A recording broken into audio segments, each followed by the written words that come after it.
6 दिसंबर 1992 को उत्तर प्रदेश में एक ढांचा गिरा था और उसके साथ पूरी राजनीति की दिशा बदल गई थी।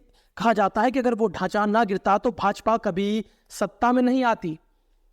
और आज ठीक उसी कहानी को, उसी भावनाओं को और उसी रणनीति को बंगाल में दोहराया जा रहा है। लेकिन सवाल उठता है कि बंगाल में तो बाबरी मस्जिद है ही नहीं, तो फिर गिराया क्या जाएगा? वही तो खेल है, वही तो नई कहानी है कि बंगाल में 6 दिसंबर के ही दिन एक नई बाबरी मस्जिद की नींव रख दी गई और सबसे पहले बयान आया इस पर उत्तर प्रदेश के भाजपा के केशव प्रसाद मौर्य का। लेकिन बंगाल में नजारा कुछ और ही था। लाखों लोग इकट्ठा हुए, किसी ने ईंट कंधे पर रखी, किसी ने गले में लटकाई, कोई ई रिक्शे में भर कर लाया। अरब से मौलाना बुलाए गए और फीता कटा और मस्जिद का शिलान्यास हो गया। देखकर ऐसा लग रहा था जैसे 1992 का रिवर्स प्लेबैक चल रहा हो, जैसे इतिहास को उल्टा करके फिर से लिखा जा रहा हो। कई लोग कहने लगे कि यह मस्जिद भाजपा ही बनवा रही है क्या? ये चंदा, ये ईंटें, ये भीड़, सब कुछ भाजपा के पुराने पैटर्न जैसा क्यों लग रहा है? लेकिन असली कहानी और दिलचस्प है। जब पता चला कि मस्जिद बनवा कौन रहा है, हुमायूं कबीर। और हुमायूं कबीर कौन है? 2019 में भाजपा के टिकट पर चुनाव लड़ने वाला हुमायूं कबीर फिर भाजपा छोड़कर टीएमसी में चला गया और अब टीएमसी से भी निकाल दिया गया। यानी थोड़ा भाजपाई, थोड़ा टीएमसी और अभी किसी की तरफ नहीं है। इस व्यक्ति के हाथों मस्जिद की नींव रखवाई जा रही है और सुरक्षा के लिए इतनी सुरक्षा तो संसद को भी नहीं मिलती जितनी यहां दी जा रही है।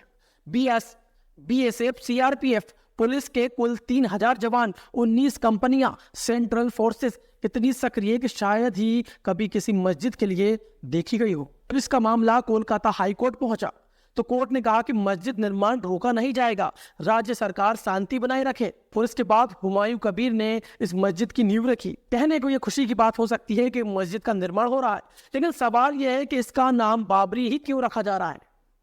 बंगाल में कोई और नाम भी हो सकता था, लेकिन बाबरी क्योंकि ये शब्द भाजपा को सूट करता है, क्योंकि बंगाल में हिंदू मुस्लिम करके शायद भाजपा चुनाव जीत सकती है।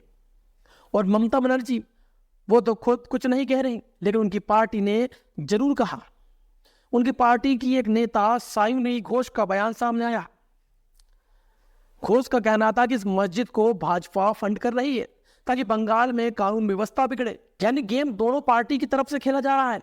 भाजपा कह रही है कि ममता आग से खेल रही है, वहीं ममता की पार्टी कह रही है कि आग भाजपा लगा रही है।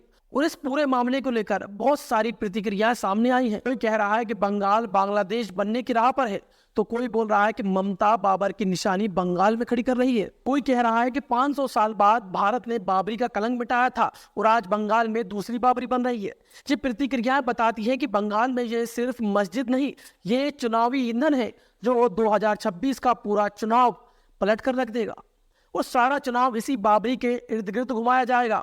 और सबसे बड़ी बात, इस बार कोई ढांचा नहीं गिराया गया, बल्कि एक नया ढांचा खड़ा किया जा रहा है ताकि भावनाएं फिर से भड़के और इससे शायद बीजेपी अपना वोट मजबूत करने में इस्तेमाल करेगी।